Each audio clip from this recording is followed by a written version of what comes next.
찬송은 잘 불러요, 우리, 그죠? 근데 뭐 별로 그렇게 행복하게 사는 것 같지 않습니다, 그죠? 찬송은 찬송이고 현실은 현실이고 그런 거 아닌가 이런 생각이 드는데요. 실제로 그렇게 되기를 간절히 기원합니다. 전 찬송가 부를 때마다 좀 양심의 가책을 많이 느끼는데 거짓말이 너무 많다 그런 생각이 들거든요. 초막이나 궁궐이나 그것이나 하늘나라 그러지만 다른 집에 아파트 조금 큰 데로 가면 얼마나 그게 셈이 납니까, 그죠? 가가지고 그냥 방방이 구경하잖아요, 그죠? 이 방문 열어보고 저 방문 열어보는 심정을 제가 다 압니다. 구경이 아니겠지. 구경 넘어서 뭔가 이게 있겠죠, 그죠? 나도 일로 이사 올까 그런 생각도 하시고 초막에서도 행복할 수 있는 마음은 쉬운 게 아니죠, 그죠? 말은 다 우리 그렇게 하지만 현실에 대한 불만이 그득할 때가 참 많이 있어요, 그죠? 하나님께서 우리 주님으로 인한 기쁨으로 오늘을 이겨나갈 수 있도록 우리 마음에 큰 믿음 주시기를 원합니다. 오늘부터 잠언 말씀으로 넘어왔습니다. 시편 제2권까지를 읽고 잠언으로 넘어왔는데, 이 잠언은 사실은 어떤 분들은 하루에 한 절만 읽어야 된다 그렇게 말씀하는 분도 있습니다. 그 잠언 중간으로 넘어가면 아주 귀중한 금언들을 쭉 말씀하고 있는데 그 한 구절을 마음에 깊이 새기면서, 실제로 그렇게 성경 읽기 하는 방식도 있습니다. 시편을 매일 한 편씩 읽고 또 잠언은 한 절만 읽고 그리고 이제 다른 성경들은 서너 장씩 읽고 이렇게 하는 방법도 있습니다만은 우리는 올해 하여튼 잠언을 3장 4장 이렇게 읽어 내려갑니다. 근데 사실은 한 절 한 절이 내용이 조금씩 다 다른 것들이 나오면서 하루에 서너 장 잠언을 우리가 수용하기는 너무 그 양이 벅찬 것을 느끼게 되는데요. 어쨌든 성경 읽는 순서에 따라서 우리 잠언을 잘 읽어볼 수 있기를 원합니다. 오늘 그 우리 묵상 자료집에 나오는 말씀은 내일 새벽에 우리가 이제 나누도록 돼 있고, 오늘 읽은 본문 중에서 잠언 23장 27절로 35절까지를 오늘 저녁에 같이 생각하는 것입니다. 여러분, 잠언이라는 말씀 전체의 주제를 한 단어로 하면 뭐라고 하면 좋겠습니까? 그렇죠. 이렇게 수준이 높아서 제가 행복합니다. 잠언의 전체 주제는 뭐 이구동성으로 지혜 이렇게 말합니다. 근데요, 이 지혜가 어떻게 표현되느냐, 이거는 굉장히 좀 어려운 거죠. 잠언의 전체 주제는 지혜인데 이 지혜가 몇 가지 관계성 속에서 구체적인 모습을 가지고 드러나야 되거든요. 근데 그 기본적인 관계가 잠언에는 3가지가 나옵니다. 유인물에 써드린 것처럼 첫 번째 관계는 누구와의 관계이겠습니까? 하나님 아버지와의 관계입니다. 하나님과 나 사이에서 지혜가 뭔가, 이제 그게 나오는 거죠. 여러분, 거기 써드린 유인물에 보면 하나님과의 관계의 지혜, 잠언 1장 7절 다 같이 읽어보실까요? 여호와를 경외하는 것이 지식의 근본이오늘 미련한 자는 지혜와 훈계를 멸시하느니라. 그러니까 하나님 아버지와 우리 사이의 관계에서 지혜 혹은 또 명철, 뭐 슬기 혹은 또 지식, 뭐 이렇게 여러 가지 단어들을 혼용해서 쓰고 있는데요. 거기서 핵심이 뭐겠습니까? 하나님을 어떻게 한다고요? 경외하는 거. 그게 지혜다. 그러니까 아주 간단한 요즘에 우리가 쓰는 용어대로 바꾸면 하나님을 잘 믿는 거, 그게 바로 하나님과 우리 사이의 지혜다. 그러니까 뒤집어 말하면 하나님을 믿지 않는 거, 그거는 지혜가 없는 거고 그게 바로 어리석은 거죠. 그래서 우리가 그동안에 시편 말씀을 읽었는데 시편에 보면 무슨 성경이 나옵니까? 말씀이 어리석은 자는 하나님이 없다 하도다, 이런 말씀 나오죠. 그러니까 지혜를 하나님 앞에서 찾을 때는 다른 게 아니고 하나님이 계시다는 것을 믿고 그 하나님을 사모하고 사랑하고 잘 믿어 경외하면 그게 바로 하나님 앞에서 지혜로운 사람이 되는 겁니다. 잠언을 읽어보면 이제 그런 내용들이 많이 나와 있어요, 그죠? 그 다음에 두 번째로 잠언 속에 포함되는 지혜는 누구와의 관계냐 하면 나 자신, 자기 자신과의 관계에서 지혜가 어떻게 나타나야 되느냐, 이제 그거거든요. 자기 자신과의 관계에서. 여러분, 우리 자신과의 관계에서 지혜는요, 주로 자기를 어떻게 다스려 나가는지, 나라는 존재를 어떻게 통제하고 관리하고 또 성숙시키고 나를 아름답게 가꾸는지, 이제 그거와 관련돼서 많이 나타나는 걸 볼 수 있어요. 그 유인물의 몇 가지를 예를 들어서 써드렸는데, 자기 관리에 있어서 가장 많이 나오는 것 중에 하나가 유혹을 이기는 것입니다. 어떻게 하면 더러운 유혹에 빠지지 않고 자기를 지킬 수 있느냐. 그래, 여러분, 잠언을 읽어보시면은요, 아주 음란한 여자가 어떤 음란한 것들이 너를 유혹한다. 근데 거기 넘어가지 말아라. 이런 얘기가 많이 나옵니다. 그 성경에 나오는 음란은 단순히 육체적인 것만을 말하는 것은 아니고 훨씬 더 포괄적인 의미이겠는데, 우리로 하여금 정신을 차리지 못하고 넘어지게 만드는 그 모든 것들을 포괄한다고도 볼 수 있고, 또 문자 그대로 말하면 아주 폭을 좁혀서 성적인 유혹에 넘어가지 말아라, 이제 그렇게도 생각을 할 수가 있겠습니다. 또 잠언에 많이 나오는 자기 관리와 관련돼 가지고 등장하는 주제는 근면해라 하는 것입니다. 그래서 여러분, 유명한 구절이 있죠. 그 부지런함을 배우는데 무엇에게서 배우라고 충고합니까? 그렇죠. 개미에게 가서 그 부지런함을 배우라. 그러면서 게으른 자의 모습을 많이 책망하고 아주 부지런히 살아야 될 것을 또 강조합니다. 이것도 이제 우리 관리에 있어서 굉장히 중요한 것이죠. 사실 우리들의 인생이라고 하는 것은 계속 마음대로 늘려갈 수가 없습니다. 오늘 못하면 내일 하고, 내일 못하면 그 다음날 하고, 뭐 이렇게 할 수 있으면은 그 인생의 길이를 내 마음대로 고무줄 늘렸다 줄였다 하듯이 할 수 있으면은 모르겠지만, 이건 딱 정해져 있잖아요. 그죠? 하나님께서 우리를 세상에 보내실 때 우리의 생명의 길이를 정해서 보내셨습니다. 단지 그게 언젠지를 모를 뿐이지 하나님은 딱 이게 정해져 있어요. 그러니까 근면하게 살아야 되는 이유는 너무나도 분명한 것입니다. 부지런하지 않으면 결국은 우리의 인생을 다 까먹고 마는 것이니까, 그래서 이 근면에 관해서 굉장히 많이 가르치는 것을 볼 수 있습니다. 그 다음에 자기 자신과의 관계에서 많이 나오는 표현은요, 지혜를 사랑해야 된다. 그래서 이런 표현이 나옵니다. 지혜가 길거리에서 부르고 광장에서 목소리를 높이면서 지혜가 너를 부르지 않느냐. 지혜를 얻는 자에게는 장수가 있고 부귀가 있고 영광이 있다. 그러니까 지혜를 얻어야 된다. 이런 말씀들이 잠언에 많이 나옵니다. 여러분, 정말로 우리 자신을 사랑한다면 우리 속에 거룩한 지혜가 있어야 되겠죠. 그러니까 바르게 살고 제대로 살기를 정말 원하는 사람이라면 하나님의 지혜를 찾기 위해서 사모하고 갈망하고 그래야 되는 거죠. 그래서 어떻게 하면 내 내면 세계를 잘 가꿀 수 있을까? 내가 실수하지 않고 하나님이 원하시는 인생의 반듯한 모습을 구현할 수 있을 것인가? 그 지혜를 추구하는 사람이 된다는 겁니다. 또 그런가 하면 겸손이나 절제에 관한 말씀이 많이 나오고 있어요. 겸손. 그래서 뭐 교만하지 말라는 얘기도 많이 나오고, 또 백발 어르신들 앞에서 너는 일어서서 예의를 갖춰야 된다는 얘기도 많이 나오고, 이게 다 겸손의 표현입니다. 그죠? 그 다음에 절제해야 된다. 그래서 욕망을 억눌러야 되고, 이런 것들이 또 많이 나옵니다. 만족할 줄 알아야 되고. 그래서 유명한 기도가 나오죠. 너무 많아서 교만하지도 말게 해주시고, 하나님 없다고, 하나님 필요 없다 이러지도 말게 해주시고, 너무 없어서 또 범죄하지도 않게 해달라. 만족에 관한, 이게 절제죠. 그죠? 그런 것들도 잠언 속에 나와 있습니다. 그러니까 어떤 사람이 하나님은 열심히 믿는 것 같아요.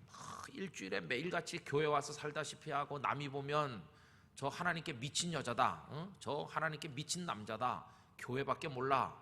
남이 보면 잘 믿는 것 같은데 자기 관리가 안 되는 사람이 있습니다. 늘 교회 와서 열심히 섬기는 것 같지만 자기 할 일도 못해, 자기 공부도 제때 못해, 자기 처리해야 될 회사 일도 제대로 감당 못해. 그럼 왜 이걸 못했어? 그러면은 교회 일이 너무 많아서요. 이건 자기 관리를 못하는 거죠. 그래서 신앙생활을 바르게 하려면은 하나님과의 관계에 있어서도 하나님을 잘 믿어야 될 뿐만 아니라 나를 잘 다스릴 수 있어야 됩니다. 나의 욕망, 나의 시간, 나의 물질, 나의 이런 것들을 잘 통제하고 다스릴 줄 알아야 그게 지혜로운 거다. 그다음에 이제 잠언에 많이 나오는 것 중에 하나가 뭐냐 하면 지혜가 어디서 또 표현되냐 하면 다른 사람과의 관계에서 대인 관계에서 이제 그게 표현돼야 되는 거죠. 그리고 거기 몇 가지 써드렸는데 정직해야 된다. 거짓말을 하면 안 되는 거죠. 남과의 관계에서. 그리고 나눌 줄 알아야 된다. 나눌 줄 알아야 된다. 그래서 어려운 사람들을 구제하고 도와주고 그런 얘기. 그 다음에 친구의 우정에 관한 얘기도 많이 나옵니다. 그 다음에 다른 사람들을 예절 있게 대접해야 되는 거, 그런 얘기. 그 다음에 다른 사람과의 경제생활, 뭐 보증을 서면 안 된다든지 물질과 관련된 이웃과 사이에서 그런 가르침도 잠언에 많이 나오는 것을 볼 수 있습니다. 그러니까 잠언 전체의 주제는 지혜인데, 이 지혜는 첫째는 하나님과의 관계 속에서 표현되는 거고, 또 두 번째로는 나 자신과의 관계 속에서 지혜가 표현이 돼야 되는 것이고, 그리고 세 번째로는 다른 사람과의 대인 관계 속에서 그의 지혜로움이 여러 가지 면으로 잘 드러나야 된다 하는 것을 알 수가 있겠습니다. 이제 우리가 잠언을 앞으로 며칠 동안 읽는 동안에 여러분들 이런 걸 염두에 두면서 우리 땅끝 교회 성도 여러분들께서 하나님 앞에서도 온전하시고 우리 자신도 잘 다스려 나가고 다른 사람과의 관계에 있어서 믿음의 사람다운 성숙한 모습을 보이실 수 있게 되기를 바랍니다. 그게 참 아름다운 지혜죠. 자, 그러면 이제 그 중에서 오늘 읽은 3장 27절로 35절 말씀 속에서 우리가 묵상하고자 하는 게 뭐냐? 여러분 그 유인물에 보시면 오늘 말씀의 제목을 오늘 행복한 믿음의 삶 이렇게 정했거든요. 그래서 제가 오늘이라고 하는 단어를 강조하고 싶은 마음이 있습니다. 오늘 SK라는 우리나라 기업이 있잖아요. 거기서 SK 브랜드 관리하는 부서가 있나 본데 거기서 이제 고객들을 위해서 설문조사를 여러 가지로 했다고 그럽니다. 우리나라 국민들은 어떤 방식으로 살고 있는지를 알아야 이제 거기에 맞춤 이제 상품들을 개발할 테니까요. 근데 그 굉장히 긴데 그 중에 이런 얘기를 제가 여러분들에게 말씀드리려고 합니다. 20살에서부터 50세까지, 그러니까 한창 주 고객층이죠. 20살 안 되는 사람은 아직 경제 능력이 좀 없는 사람이고 50이 훨씬 넘으신 분들은 또 뭐 경제 생활에서 다 은퇴했으니까 이 기업으로서는 한창 돈을 벌고 쓰는 20살에서 이제 50세까지를 이제 한정해 가지고 조사를 했는데 그 중에 조사 항목 중에 뭐가 있느냐 하면요. 하루에 얼마나 웃느냐, 이제 그게 들어 있어요. 여러분들은 하루에 몇 번 웃습니까? 그 사람들이 대답한 걸 이제 쭉 모아가지고 통계를 낸 건데 우리 한국 사람들이 하루에 몇 번 웃는다고 말했냐 하면 한국 성인들이 하루에 10번 웃는다고 그랬대. 10번. 그럼 웃을 때 여러분 몇 초 웃습니까? 한 10분, 20분 계속 웃는 사람은 이거 뭔가 좀 이상한 거죠. 그죠? 그럼 웃을 때 어떻게 웃습니까? 우리는 와 이렇게 웃는데 그걸 갖다가 대충 조사를 해서 보니까 한 번 웃을 때 8.6초 웃는답니다. 8.6초. 한 번 하하하 이렇게 웃으면 8.6초 동안 웃는데요. 그럼 하루에 10번 웃는 거니까 8.6초 곱하기 10 이렇게 하면은 하루에 한 90초, 한 80몇 초, 86초, 한 90초 이 정도 나오는 거죠. 그죠? 이거를 그 사람이 80년 사는 걸로 해가지고 이렇게 계산을 해봤대요. 80년 사는 걸로 해가지고 계산을 해보니까 물론 어린 애들은 어린 꼬마들은 자주 웃어요. 그러니까 좀 다르겠지만 또 80세가 다 되신 어르신들은 별로 웃는 게 더 줄어든다고 보고 이래야 평균을 내가지고 해보니까 여러분 80년 굉장히 긴 건데 80년을 살아도 웃는데 쓰는 시간은 한 달이래. 한 달. 겨우 한 달밖에 안 웃는 것이에요. 우리가. 저 그거 읽어보면서 야 정말 우리가 조금 웃는구나. 80년이나 사는데 겨우 한 달 정도 웃는 시간이. 그럼 이제 웃는 시간을 조사했으면은 그다음에 또 뭘 조사하겠습니까? 막 얼굴을 찌푸리고 속이 상해하고 막 고민하고 근심하는 그런 시간을 또 조사를 했는데요. 하루에 얼마나 근심할 것 같습니까? 하루에 평균 3시간 6분이래. 3시간 6분. 웃기는 하루에 90초밖에 안 웃으면서 걱정은 하루에 3시간 6분 정도 한대요. 근데 참 놀라운 것은요. 남자는 2시간 40분 정도 걱정하고 여자는 3시간 40분 걱정한대요. 그러니까 여자분들은 아마 남자보다 고민하는 게 더 많은 것 같아요. 그래가지고 평균 3시간 6분 정도 하는데 이거를 80년 산다고 이렇게 해가지고 또 아까처럼 조사를 해서 계산해 보니까 평생에 10년 정도는 찌푸리고 고민하고 근심하고 산대요. 저는 이걸 갖다 어디서 보면서 참 많은 생각을 했습니다. 80년 사는 사람이 확 행복해서 웃는 시간은 겨우 한 달, 막 얼굴을 찌푸리고 고민하면서 괴로워하는 시간, 고심하는 시간이 무려 10년. 그럼 이게 얼마나 우리 인생이 이게 힘들게 산다는 증거입니까? 그럼 근심하는 이유를 왜 이렇게 많이 근심을 하느냐 따져보면은요, 다 불만족스러우니까 근심하는 거죠. 지금 안 된다, 이게 오늘 내가 지금 벌려놓은 게 안 된다, 저 사람은 잘 되는데 왜 나는 안 될까, 뭐 그런 거.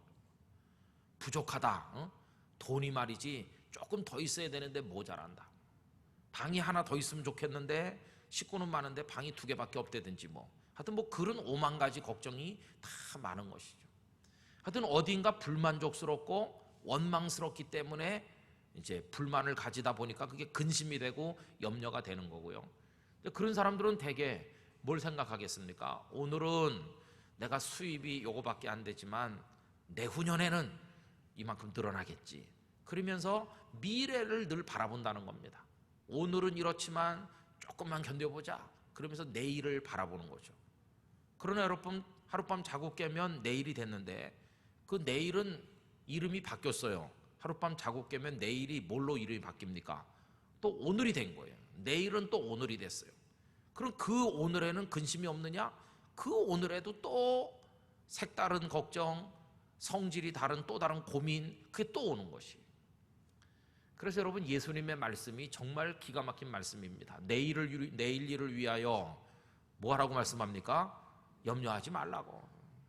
내일 돼봤자 내일 또 다른 걱정거리가 있고, 인생은 그런 건데 한날의 괴로움은 그날의 족하다.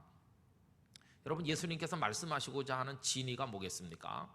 오늘 너는 기뻐하고 오늘 너는 감사하면서 살아라, 그겁니다. 그러면서 공중 나는 새를 보라.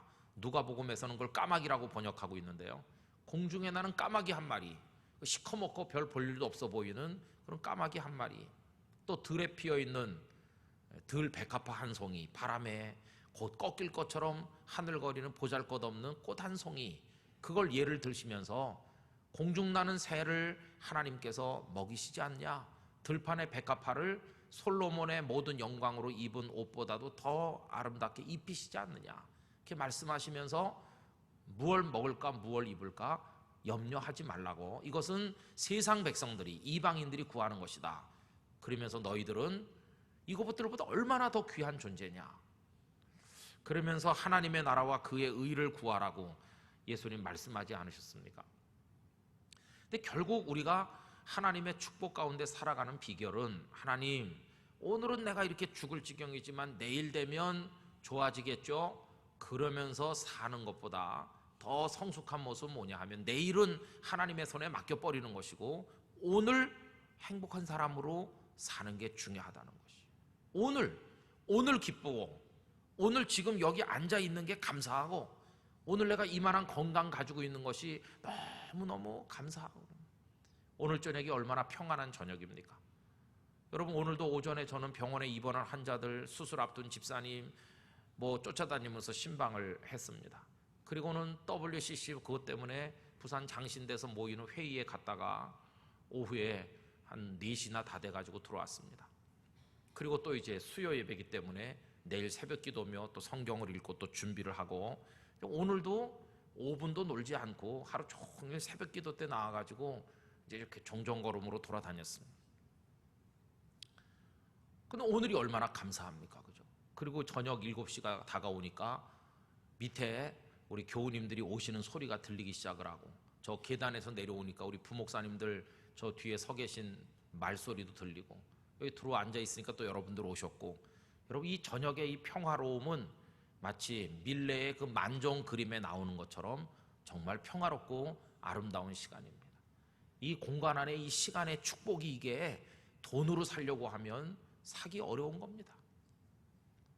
여러분, 오늘 이 시간에 이 순간에 감사하고 행복하지 못하다면 내일이 되본들 뭐가 우리에게 대단한 게 있겠습니까? 그렇죠?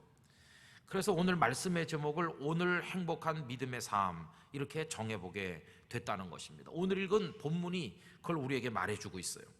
여러분 그 받으신 유인물 3번으로 한번 내려가 보세요. 오늘 행복하게 사는 비결, 신앙은 이제 삶으로 표현되어야 되는 건데 그 괄호 1번 제가 이렇게 제목을 붙였습니다. 오늘 힘이 있다면.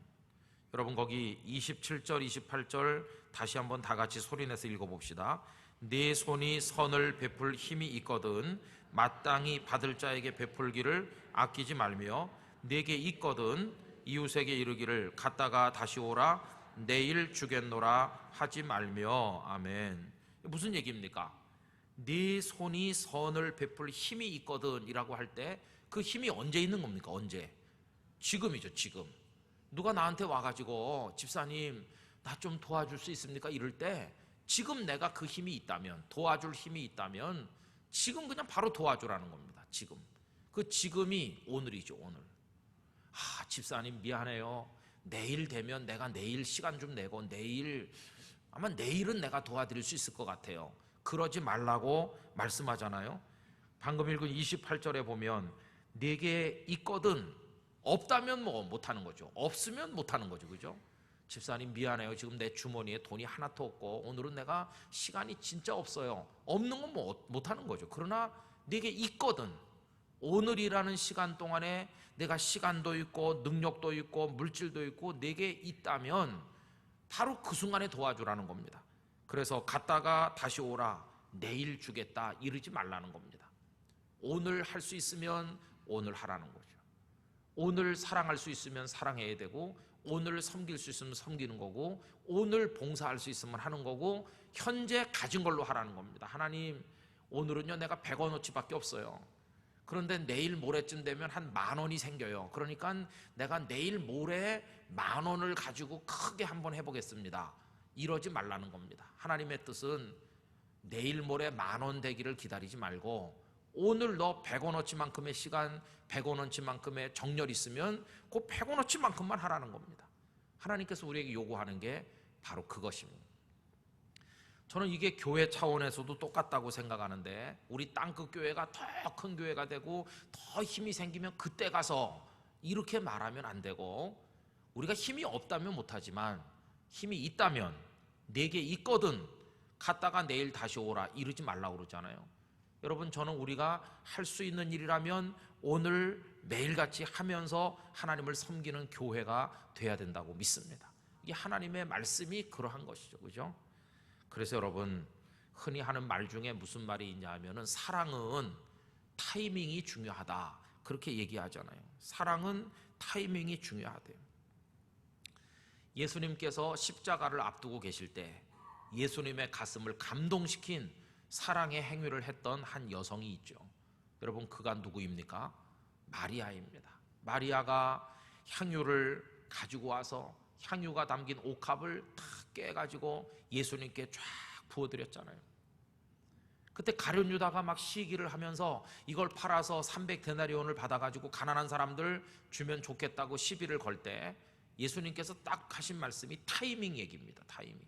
가난한 자들은 항상 너희와 함께 있지만 나는 너희와 항상 함께 있지 않다는 겁니다.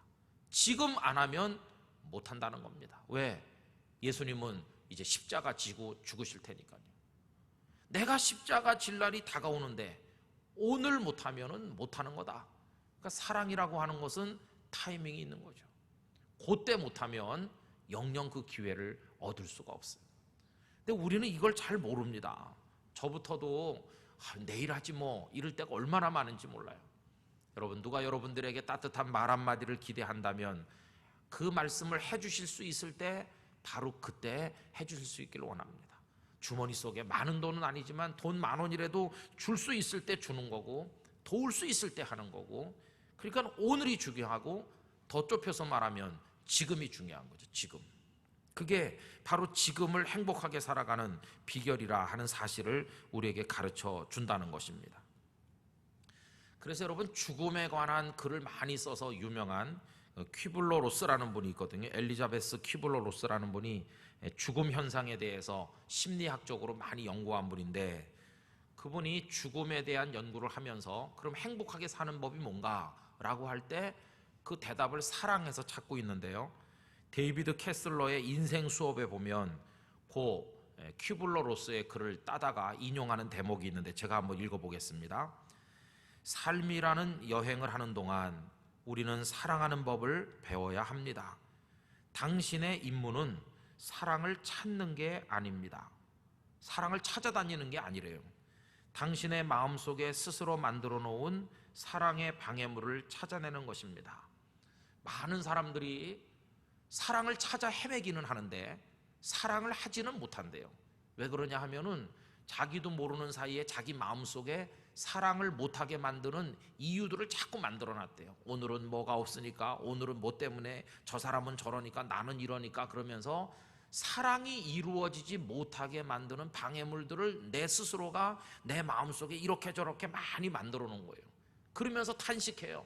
왜 나는 사랑이 없는가? 왜 사랑받지도 하지도 못하는가? 그러면서 두리번거리면서 사랑을 찾아다니기만 하지, 이 장애물들을 제거해가지고 오늘 그 자리에서 사랑하고 사랑받을 줄은 모른다는 것이. 그러니까 사람들이 불행하게 산다는 거죠. 그래서 그분은 이렇게 충고하고 있습니다. 누군가 우리의 곁에 있다는 것은 사랑에서, 삶에서, 그리고 심지어 죽음의 순간에서조차 가장 중요한 일이다. 그러니까 오늘 내 곁에 누가 있는 것이에요. 그 사람이 나를 사랑해주는 사람일 수도 있고요, 내게 사랑을 요청하는 사람일 수도 있는데, 지금 그리고 나의 인생 전체를 통해서 심지어 내가 숨을 거두는 마지막 순간에라도 그가 내 곁에 있어서 그와 나 사이에 사랑을 베풀고 사랑을 받는 그 관계가 이루어지는 것이야말로 인생을 아름답게 사는 비결이라고 가르치는 거죠. 저는 우리들이 하나님을 오늘 이 시간 사랑할 수 있기를 바랍니다. 그리고 우리 주변에 하나님이 주신 이들을 그렇게 사랑하는 성도가 되실 수 있기를 바라는 것입니다. 하나님을 오늘 사랑해야 되는데 하나님 오늘 사랑하지 못해요. 그렇죠? 그러면서 하나님 사랑도 자꾸 뒤로 밀어요. 저는 어떤 분이 충분히 그 정도면 오늘 와서 예배하고 섬길 수 있음에도 이런저런 핑계를 대면서 그 아까운 인생의 황금기를 흘려보내는 모습을 바라볼 때마다 너무너무 아까운 생각이 듭니다. 저분이 지금 주님 앞에 섬기면 얼마나 좋을까. 그런데 뭐 지금은 세상 일이 너무 바빠요. 핑계거리도 너무 많고 너무너무 안타깝죠. 그죠? 여러분, 지금 하나님을 사랑하고 우리에게 주신 사람들을 사랑하는 게 중요하다는 것을 깨달을 수 있어요. 여러분, 오늘 이 말씀, 네게 힘이 있거든, 네게 지금 있다면 갔다가 내일 다시 오라, 이러지 말라는 그 말씀 여러분 꼭 기억하시기를 바랍니다. 그 다음에 오늘 본문에서 두 번째로 행복하게 오늘을 사는 비결을 뭐라고 말씀하느냐 하면 자기 몫에 감사한다 하는 것입니다. 여러분 29절 30절 다 같이 읽어보실까요? 내 이웃이 내 곁에서 평안히 살거든 그를 해하려고 꾀하지 말며 사람이 내게 악을 행하지 아니하였거든 까닭 없이 더불어 다투지 말며. 어떤 사람이 내 옆에서 너무너무 행복하게 살아요. 막 그냥 깨가 쏟아지게 살고 그냥 그 가족들은 쳐다만 봐도 부럽고 어떻게 저 집 식구들은 저렇게 행복하게 사나 셈이 나잖아요. 내 이웃이 내 곁에서 평안히 살거든 그냥 내버려 두는 거예요. 그죠? 시기할 거 없어요. 질투하지 말아야 돼요. 그러면서 그 사람의 행복을 깨뜨리고 방해하려고 옆에서 내가 못된 계획을 세우면 안 돼요. 지금 그분은 그분의 몫을 누리는 것이에요. 하나님께서 그에게 주신 축복을 그가 지금 누리고 있는 것이니까 그는 그의 복을 누리도록 내가 축복해주고 기도해주면 되는 것이에요.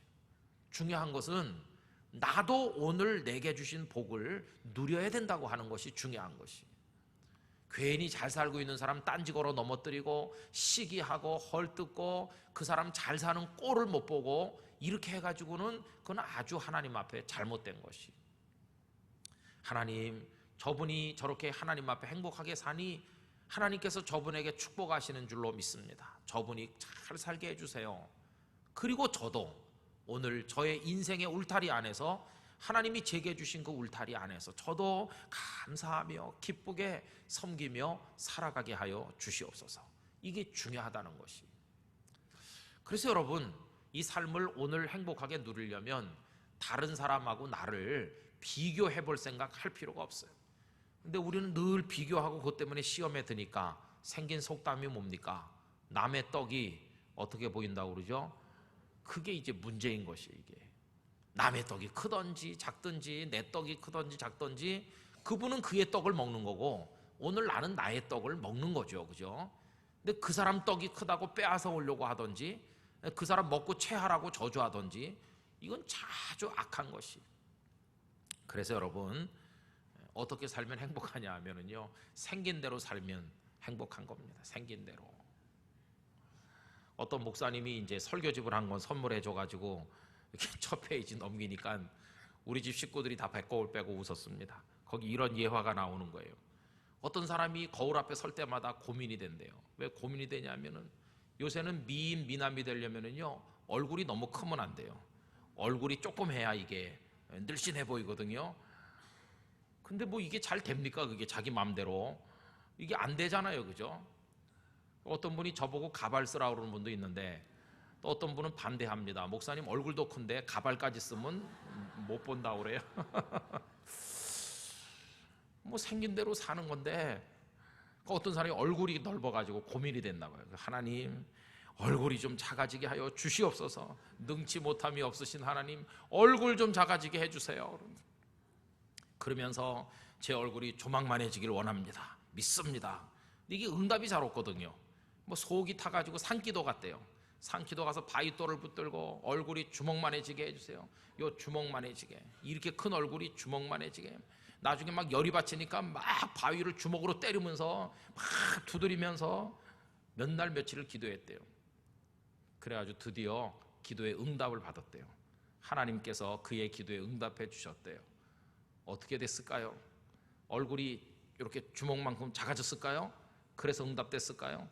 그 사람의 소원은 얼굴 크기하고 주먹 크기가 같아지는 거거든요. 근데 어떻게 응답됐냐 하면은요, 손이 커졌대. 손이 얼굴만큼. 어떻게 커지냐, 계속 바위를 두드렸더니 손이 땡땡 부어가지고 부풀어 올라왔고 드디어 그 손이 얼굴만큼 커져가지고 제 얼굴이 주먹만해지게 해달라는 기도가 응답됐대요. 그 얘기를 제가 읽어주니까 우리 집 애들이 배꼽을 잡고 웃었습니다. 여러분, 다른 사람 얼굴하고 내 얼굴하고 비교할 거 하나도 없고 다 그저 하나님이 주신 대로 사는 거예요. 내 이웃이 내 곁에서 잘 살면 축복해주면 되는 거지. 그죠? 또 사람이 내게 악을 행하지 아니하였거든 까닭 없이 더불어 다투지 말아라. 아니 그 사람이 나한테 해코지도 하지 않는데 괜히 내가 가서 투집 잡고 이러면서 살면 안 된다는 것이. 여러분, 하나님께서 오늘 우리에게 주신 몫으로 만족할 수 있기를 바랍니다. 저는 이 얘기를 신학생들에게 가서 자주 합니다. 이제 목회자들도 이런 누를 범할 때가 많거든요. 이제 목사님들이 이렇게 모여보면, 아니 어떤 목사님은 말이야 큰 교회에서 아주 편안하게 잘하는 것처럼 보이거든요. 근데 어떤 목사님은 그냥 교회도 안 되고 그냥 교인들하고 맨날 싸우느라고 바쁘고 그냥 스트레스 받고 그런 분도 있어 보이거든요. 그럼 이제 비교해 보잖아요. 똑같이 신학교 다니고 똑같은 교수님들한테 배웠고 똑같이 목사고시 치고 해가지고 안수받고 목사 됐는데 저분은 저렇게 잘 되고 나는 왜 이렇게 안 될까? 목사님들도 이게 비교하다가 어떤 사람은 비교 우위에 있는 사람은 교만해져서 문제, 비교해가지고 못하다고 생각되면 어떤 분은 열등감에 빠져서 문제, 이게 문제거든요. 그래서 제가 신학생들에게 여러분들은 목회 성공하려고 신학교 왔느냐 아니면은 어떻게 왔느냐 그런 얘기를 제가 많이 해줍니다. 여러분, 행복한 목회 그게 뭘까? 하나님께서 세우신 그 자리에서 하나님이 주신 사명을 따라 충성할 뿐이에요. 그래서 제가 설교를 잘 해가지고 교회를 부흥시킬 생각을 하면 그거는 잘못 생각하는 거다. 그거는 큰 오류에 빠지는 거다. 왜냐하면 부흥이 되고 안 되고 뭐 잘 되고 안 되는 거는 누구 손에 달렸을까요? 그건 하나님의 손에 달린 것이에요. 그러면 설교를 잘해서 교회를 부흥시키자, 이거는 잘못하는 거고, 어떻게 생각하는 게 옳으냐? 하나님이 나같이 부족한 사람에게 설교하는 사명을 오늘도 주셨으니까 오늘 이 설교를 즐기면 되는 것이에요. 설교 시간에 그냥 감사하고 행복해서 열심히 나름대로 준비한 거를 내가 열심히 설교하면 그걸로 충분한 것이에요.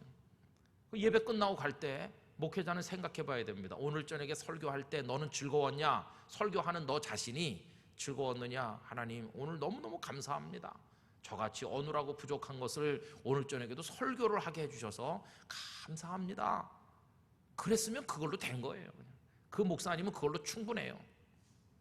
그 다음은요, 그건 하나님께서 하실 일이에요. 내가 오늘 기쁨으로 감사함으로 건강한 몸으로 하나님 날 여기 세워주셔서 설교할 수 있어서 했으면 그걸로 충분하지, 은혜를 끼쳐야 될 텐데 이것도 설교자의 몫이 아니에요. 여러분, 은혜는요 목사가 끼칩니까? 아닙니다. 성령께서 주셔야 되는 것입니다. 어린애가 떠듬떠듬 얘기를 해도 은혜가 될 때가 있고, 성령께서 은혜를 안 주시면 아무리 달병가가 와서 열을 올려도 하나도 은혜가 안 될 때도 있는 것이에요. 그러니까 은혜를 끼치는 거는 하나님께서 하시는 거지 목사가 하는 게 아니에요. 그럼 목사는 어디까지냐? 이게 사명이니까 이 기쁨을 가지고 오늘도 내가 건강을 가지고 할 수 있으니까 감사합니다 하고 그냥 끝낼 뿐이에요. 여러분, 하나님께서 설교할 수 있는 기회, 오늘이 마지막일지 누가 알겠어요, 그죠?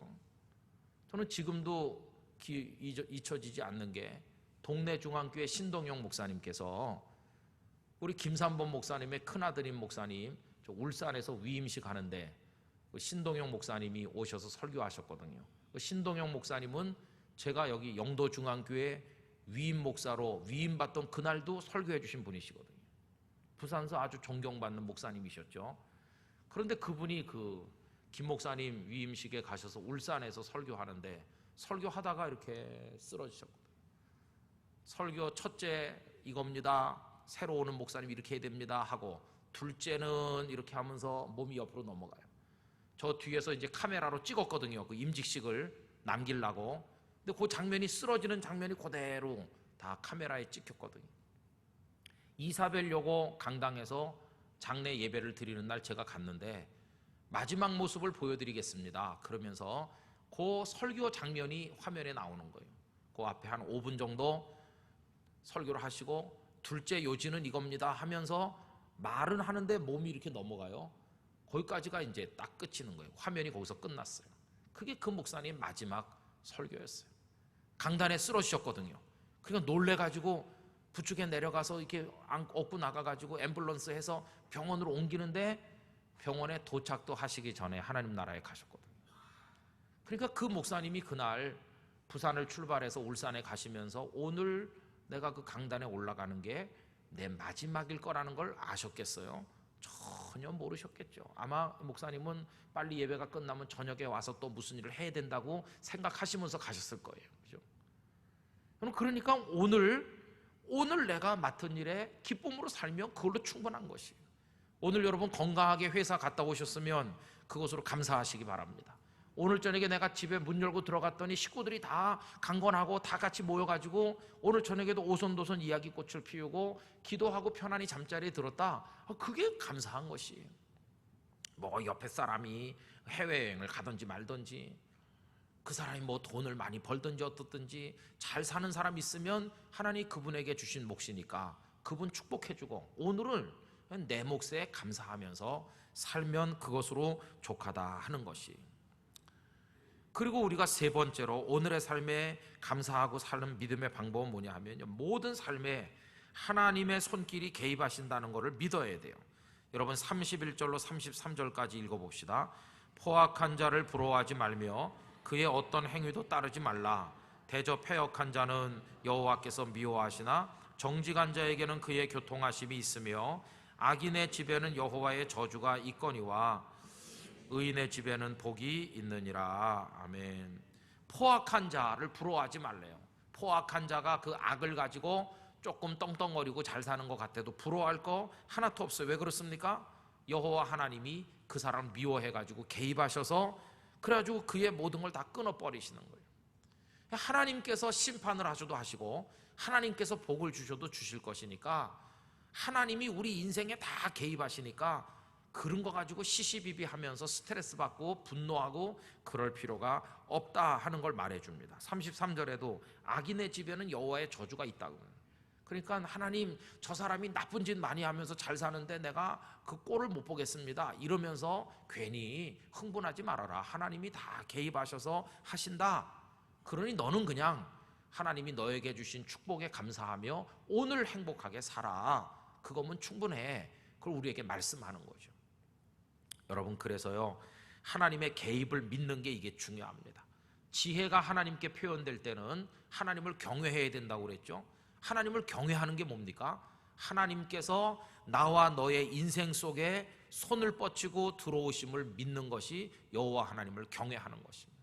여러분, 여기까지 살아온 거 하나님의 개입이 있었기 때문인 줄로 믿습니다. 하나님 붙드셨기 때문인 것이. 그렇다면 앞으로 살아갈 것도 하나님이 붙드시면 살아가는 것입니다. 그 사람이 잘된 건지 어떨 건지, 그 사람이 악을 행하면서 흥하는지 뭐 어떤지 이런 거, 그것도 하나님께서 그의 삶에 개입하시는 순간 망할 사람도 있을 것이고 다시 일어설 사람도 있을 것이고 모든 게 다 하나님의 손에 달려 있다는 것이. 그럼 대부분의 사람들이 왜 악을 행하면서 막 포악하게 살고 그러면서 막 이렇게 할까요? 결국 그 밑바닥에는요, 하나님의 개입하심을 믿지 아니하고 자기의 힘으로 뭔가를 쟁취해서 얻어보려는 더러운 욕망이 깔려있기 때문에 그런 것이. 우리 그리스도인들도 자칫 잘못하면 그 욕망의 노예가 되면 그거 얻으려고 달려다니다 보면 하나님께서 우리의 삶에 개입하신다는 걸 망각하는 수가 있어요. 마치 내가 뛰어다니면서 내가 얻을 수 있는 것처럼 착각에 빠지는 거죠. 여러분, 그래서 찰스 스윈돌이라고 하는 유명한 목사님께서 이런 얘기를 하셨습니다. 당신은 너무 많이 달렸습니다. 당신은 너무 오랫동안 싸웠고 밀어붙였으며 자신의 길을 헤쳐 나왔습니다. 하나님께서 마침내 당신을 주목하셨습니다. 그분은 말씀하십니다. 됐다. 이제 그만 내게 맡겨라. 거기 내가 걸어온 뜨거운 모래 위에 앉아라. 그리고 내 옆에 무엇이 있는지 봐라. 시원한 물이 넘쳐 흐르는 샘이 있지 않느냐. 이런 글을 그 목사님이 쓰셨어요. 막 뜨거운 모래밭 사막을요 막 뛰는 거예요. 자기 스스로의 힘으로 뭔가 얻어보려고 막 뛰는 거예요. 오아시스를 만나보려고 자기 힘으로 막 달려요. 그런데 너무 많이 달렸어요. 이게 욕망에 따라서 살아가는 사람들의 모습을 암시하는 겁니다. 욕심에 눈이 어두워가지고 어떤 축복의 오아시스를 자기 힘으로 찾아보려고 막 열을 내면서 달리는데 하나님께서 됐다고, 제발 좀 그만 멈춰서라고. 그리고 그냥 앉아라. 그렇게 힘들게 뛰지 말고 앉아서 정신 차리고 주변을 봐라. 주변을 보니 뭐가 눈에 들어올까요? 이미 거기 하나님이 샘솟게 하신 생수의 샘이 있다는 것이. 근데 그걸 발견을 못하고 그냥 달려가기만 해요. 생수의 샘이, 이미 하나님이 주신 샘이 곁에 있는데도 그냥 자기 힘으로 달려만 가면서 목은 마를 대로 마르고 죽을 지경이 된다는 것이. 성도는 이런 욕망들을 다 버리고 하나님을 바라보는 사람이어야 된다고 믿습니다. 믿음의 눈으로 하나님을 의지하면 하나님께서 우리에게 이미 샘을 주셨음을 발견하게 될 것입니다. 그 샘을 마시면서 하나님 너무너무 감사합니다. 저에게 이런 축복의 생수를 마시게 하신 하나님을 찬양합니다. 그 사람이 행복한 사람인 거죠. 어떤 사람이 달려갑니다. 이보시오, 여기 와서 이 샘물 좀 마시라고. 그리고 그 사람은 나 그런 샘물로는 만족 못한다고, 나는 저기 가서 내 몸을 풍덩 담글 수 있는 오아시스로 달려가겠다고 달리는 사람이 있는 거예요. 아니, 여기 이 물 좀 우선 마시고 보시오. 그래도 그냥 달려가, 그 욕망의 사람은요. 그리고 결국 내가 이 물을 마시고 힘을 얻어서 길을 가다 보니 그 사람 쓰러져 있는 거예요. 목말라 죽어버린 것이. 이 생수를 마시고 그 생수를 물병에 채워가지고 출발했으면 한 모금씩 마셔가면서 가도 오아시스에 도달할 텐데, 어리석은 사람은 오늘 주시는 하나님의 은총의 생수를 마실 생각을 안 하고 큰 오아시스를 자기 힘으로 얻어보려는 욕망의 노예가 되어 결국 사막에 쓰러져 죽는 사람과 같다고 이야기하고 있는 거 아니겠습니까?